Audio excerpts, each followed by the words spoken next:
Welcome to Varanasi international airport या बाबतपुर हवाई अड्डा कहें।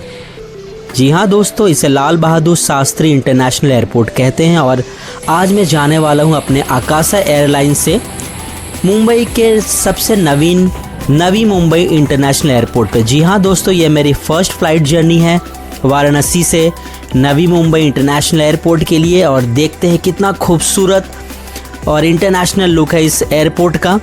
इसका boarding experience, check in experience, gate और सब कुछ मैं इस वीडियो में बताऊंगा दोस्तों। और घाटों के शहर वाराणसी से डायरेक्ट नवी मुंबई के नए स्काईवेज तक, एक तरफ महादेव की नगरी वाराणसी का आशीर्वाद और दूसरी तरफ मुंबई का चमकता हुआ नया एयरपोर्ट।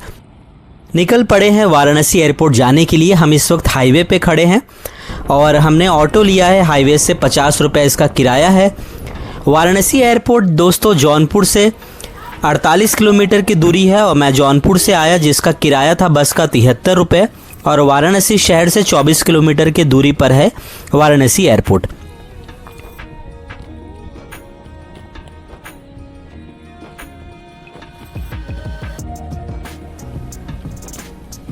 ऑटो से हम गेट पे ही उतर गए क्योंकि अगर वो गाड़ी अंदर आती तो उसको पार्किंग चार्ज देना पड़ता 50 रुपीज़ और बहुत ज़्यादा दूर नहीं है गेट से वाराणसी एयरपोर्ट। ये कुछ 100 या 200 मीटर पे ही आपको गेट्स नज़र आने लगेंगे। यह है इसका बहुत बड़ा पार्किंग एरिया। दोस्तों अगर आपको कुछ खाना पीना है तो आप गेट के बाहर है, बहुत सारे रेस्टोरेंट्स हैं, रहने के लिए होटल है, आप वहाँ खा सकते हैं। एयरपोर्ट के अंदर भी फैसिलिटीज़ हैं पर गेट के अंदर आने के बाद एयरपोर्ट के बाहर कुछ भी अवेलेबल नहीं है चाय नाश्ते के लिए। मैंने सामान उतार लिया, अब मैं एयरपोर्ट के अंदर जाऊंगा। मैंने वेब चेक इन भी किया आकाशा एयरलाइंस का और सबसे पहली बात दोस्तों आपको ऑनलाइन वेब चेक इन कर लेना है अगर आप यहां पर टाइम बचना चाहते हैं। और मैंने जो अपनी फ़्लाइट की बुकिंग की थी वो फ़्लिपकार्ट से की थी। वैसे तो फ़्लिपकार्ट, एक्जिगो और गोइबिबो, मेक माई ट्रिप बहुत सारे ऑनलाइन ऐप्स अवेलेबल हैं पर फ़्लिपकार्ट पे मुझे ज़्यादा डिस्काउंट मिला आकाशा एयरलाइंस का, जो कि यहाँ से नवी मुंबई के लिए बेस्ट रेट था, तो मैंने फ़्लिपकार्ट से बुकिंग की। बहुत सारी फ़्लाइट्स दोस्तों अभी विलेपाले से शिफ्ट हुई है नवी मुंबई इंटरनेशनल एयरपोर्ट की तरफ। मोस्टली डोमेस्टिक फ़्लाइट्स आकाशा एयरलाइंस और इंडिगो की मोस्टली फ़्लाइट्स मैं देख रहा हूँ कि नवी मुंबई के लिए हैं। यह है एयरपोर्ट के अंदर का लुक। बहुत ही नीट और क्लीन एयरपोर्ट है। यह एयरपोर्ट जो है यह airport authority of India limited की तरफ से ये किया जाता है, जैसे बहुत सारे एयरपोर्ट अदानी ऑर्गेनाइज़ करती है और इसी तरह यह है air India authority of India limited की तरफ से है। वाराणसी हवाई अड्डा, जिसका आधिकारिक तौर पर लाल बहादुर शास्त्री इंटरनेशनल हवाई अड्डा नाम है, यह उत्तर प्रदेश के सबसे व्यस्त और आधुनिक हवाई अड्डों में से एक है। यह वाराणसी शहर के केंद्र गदौलिया या कैंट से लगभग 24 किलोमीटर की दूरी बाबतपुर में है। इस हवाई अड्डे के बारे में पूरी जानकारी मैं आपको बताता हूं दोस्तों। वो ऐसा है कि इस हवाई अड्डे का नाम भारत के दूसरे प्रधानमंत्री और वाराणसी के बाबूलाल बहादुर शास्त्री के नाम पर रखा गया था। साल 2012 में इसे भारत सरकार द्वारा अंतर्राष्ट्रीय हवाई अड्डे का दर्जा दिया गया, जिससे पूर्वांचल और आसपास के क्षेत्रों के लिए दुनिया के रास्ते खुल गए। यह हवाई अड्डा देश और विदेश के लिए प्रमुख शहरों से बेहतरीन तरीके से जुड़ा हुआ है। घरेलू उड़ानें यहाँ से दिल्ली, मुंबई, बेंगलोर, कोलकाता, हैदराबाद, अहमदाबाद, चेन्नई जैसे बड़े शहरों के लिए कंटिन्यू फ़्लाइट्स मिलती हैं। यहाँ से शारजहाँ, काठमांडू, बैंकॉक जैसे चुनिंदा अंतर्राष्ट्रीय लोकेशंस के लिए भी उड़ानें संचालित होती हैं। हवाई अड्डों की जो विशेषताएं हैं, जैसे आप टर्मिनल के अंदर कदम रखते हैं आपको वाराणसी के समृद्ध संस्कृति, विरासत और घाटों की तस्वीर और बनारसी कला देखने को मिलती है।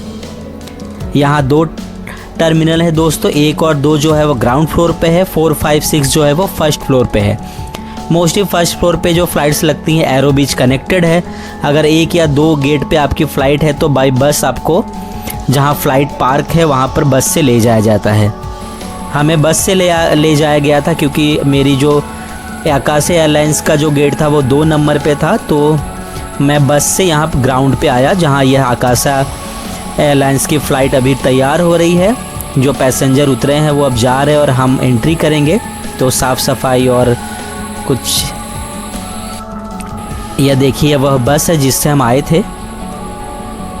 टर्मिनल काफ़ी आधुनिक है दोस्तों। यहाँ यात्रियों के लिए free wifi, VIP lounge, duty free shops and restaurant और स्नैक्स बार की अच्छी सुविधा है।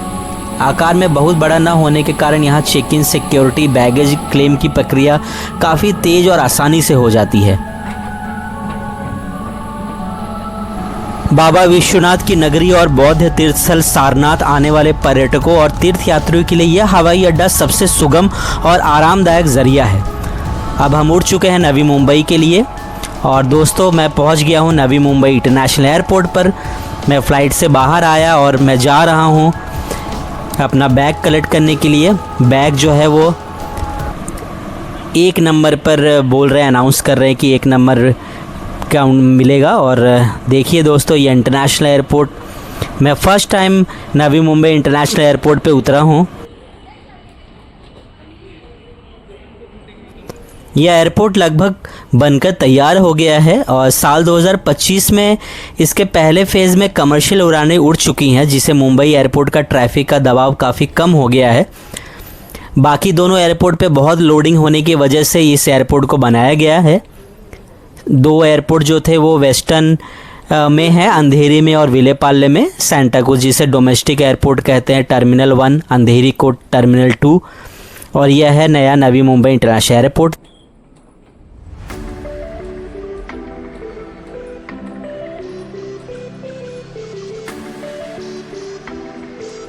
और यह एयरपोर्ट लगभग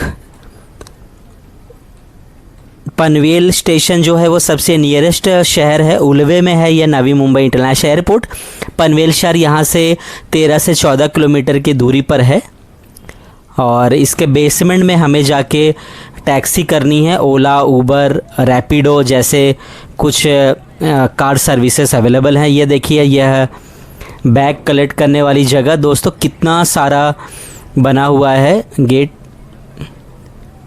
जैसा अंधेरी टर्मिनल में है उतने ही सारे यहाँ पर बैग कलेक्ट करने के बने हुए हैं जहाँ से बैग्स लिए जाते हैं। ये देखिए दोस्तों नवी मुंबई इंटरनेशनल एयरपोर्ट का अंदर का लुक। अभी चहल पहल काफ़ी कम है क्योंकि यह रात का समय है। अभी रात के 12:30 बज रहे हैं और मैं एयरपोर्ट से अपना बैग लेके बाहर निकल आया हूँ। यह है एग्ज़िट पॉइंट, देखिए यहाँ से ही आप बैग लेके अपना निकलेंगे। ये एग्ज़िट है और इसके ऊपर डिपार्चर का गेट बनाया गया है। नीचे अराइवल है और ऊपर जो फर्स्ट फ्लोर पे है वो डिपार्चर है। जैसा अंधेरी एयरपोर्ट पे है सेम वैसा ही है। और इसके ठीक नीचे बेसमेंट में आप आएंगे एस्केलेटर से तो यह देखिए ये पूरा बेसमेंट जो है ये पार्किंग और कार सर्विसेज के लिए है। यहाँ पर आप रैपिडो, ओला, उबर की आप बुकिंग कर सकते हैं और वो गाड़ी यहीं आती है इसके बेसमेंट में। नवी मुंबई इंटरनेशनल एयरपोर्ट का जो बेसमेंट है ये देख सकते हैं। मैंने ओला बुक की।